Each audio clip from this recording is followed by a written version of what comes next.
भीम जयंती या अम्बेडकर जयंती भारतीय संविधान के निर्माता डॉक्टर अम्बेडकर के जन्मदिन को चिन्हित करती है।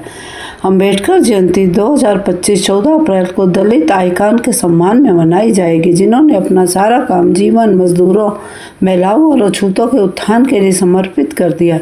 डॉक्टर BR अम्बेडकर ने न केवल देश को अपना संविधान दिया, बल्कि भारत के केंद्रीय बैंकिंग संस्थान भारतीय रिजर्व बैंक के गठन में भी महत्वपूर्ण भूमिका निभाई।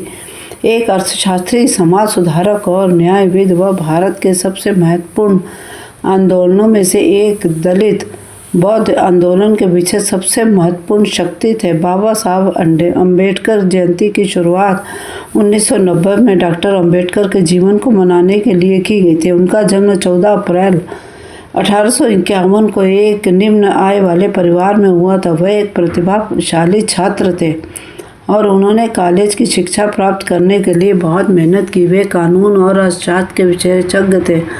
उन्होंने लंदन स्कूल ऑफ इकोनॉमिक्स और कोलंबिया विश्वविद्यालय दोनों से अर्थशास्त्र में डॉक्टरेट की उपाधि प्राप्त की।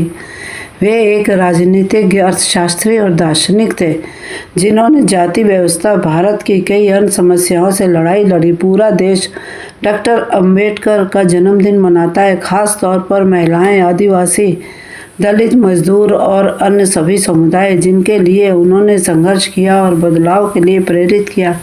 भारत और दुनिया भर में स्थित अम्बेडकर की तस्वीरों और मूर्तियों पर माला चढ़ाकर उन्हें याद किया जाता है, क्योंकि बहुत से लोग इस समाज सुधारक के प्रति सम्मान और आभार प्रकट करते हैं। हाल के वर्षों में संयुक्त राष्ट्र ने भी अम्बेडकर जयंती मनाई है। बाबा साहब अम्बेडकर जयंती पूरे देश में कार्यालयों, शैक्षणिक संस्थानों और समुदायों में कई अभ्यास और सांस्कृतिक कार्यक्रम आयोजित किए जाएंगे। यह दिन व्यापक रूप से इसलिए मनाया जाता है क्योंकि अम्बेडकर का दर्शन आज भी वर्तमान समाज के लिए प्रासंगिक है। भारत की सामाजिक सांस्कृतिक व्यवस्था को आकार देने में उनकी सक्रिय भूमिका के बिना पुरातन मान्यताओं वाले देश से दुनिया के सबसे बड़े लोकतंत्र वाले देश बनने की कोई प्रगति असंभव होती। भारत में डॉक्टर अम्बेडकर का जन्मदिन मनाने का कारण भारत के निर्माण में उनकी महत्वपूर्ण भूमिका और भारत के गरीबों के लिए उनके योगदान को याद करना और उनका सम्मान करना है। भारतीय संविधान बनाने के पीछे उनका सबसे महत्वपूर्ण दिमाग था। उनका शिक्षा के महत्व को फैलाने, कम आय वाले लोगों की वित्तीय स्थिति को समृद्ध करने के लिए 1923 में बहिष्कृत हितकारिणी सभा की स्थापना की। उन्होंने कई सामाजिक आंदोलनों का नेतृत्व किया, जैसे मंदिर प्रवेश आंदोलन, पुजारी विरोधी आंदोलन, जाति विरोधी आंदोलन आदि। उन्होंने समान अधिकारों के लिए लड़ाई लड़ी और जीवन भर एक अर्थशास्त्री और समाज सुधारक रहे। डॉक्टर अम्बेडकर ने समाज में कई बदलाव किए, जिन्हें आज भी याद किया जाता है। उन्होंने दलित समुदाय के अधिकारों की रक्षा के लिए आंदोलन चलाए।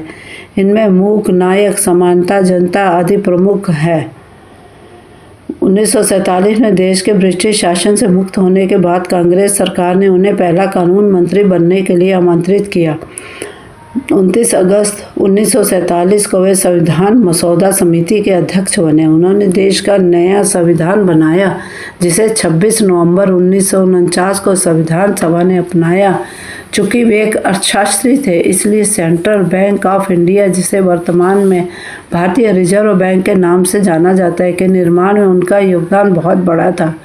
वे ईस्ट इंडिया कंपनी का प्रशासन और वित्त, रुपए की समस्या, इसकी उत्पत्ति और इसका समाधान, और ब्रिटिश भारत में प्रांतीय वित्त का विकास पुस्तकों के लेखक थे। ये पुस्तकें आज भी भारत और दुनिया भर में युवा पीढ़ी के मन को प्रेरित करती हैं। एक अर्थशास्त्री होने के नाते उन्होंने भारत की अर्थव्यवस्था को समझने में भी महत्वपूर्ण भूमिका निभाई। उन्होंने औद्योगिक और कृषि गतिविधियों के विकास में लाखों लोगों को प्रेरित किया। वे भारत के उन महानतम लोगों में से एक थे, जिन्होंने लोगों को सामुदायिक स्वास्थ्य और शिक्षा को बेहतर बनाने के लिए प्रेरित किया। अम्बेडकर जयंती पर भारत के प्रधानमंत्री और राष्ट्रपति बाबा साहब अम्बेडकर की प्रतिमा पर श्रद्धांजलि अर्पित करते हैं। भारत में कई लोग इस दिन का सम्मान करते हैं। भारतीयों द्वारा सामना की जाने वाली समस्याओं के समाधान खोजने के लिए समर्पित सम्मेलनों और व्याख्यानों में भाग लेते हैं। अन्य लोग इस दिन का उपयोग शांत ध्यान और चिंतन के लिए करते हैं। चैनल को सब्सक्राइब अवश्य करें।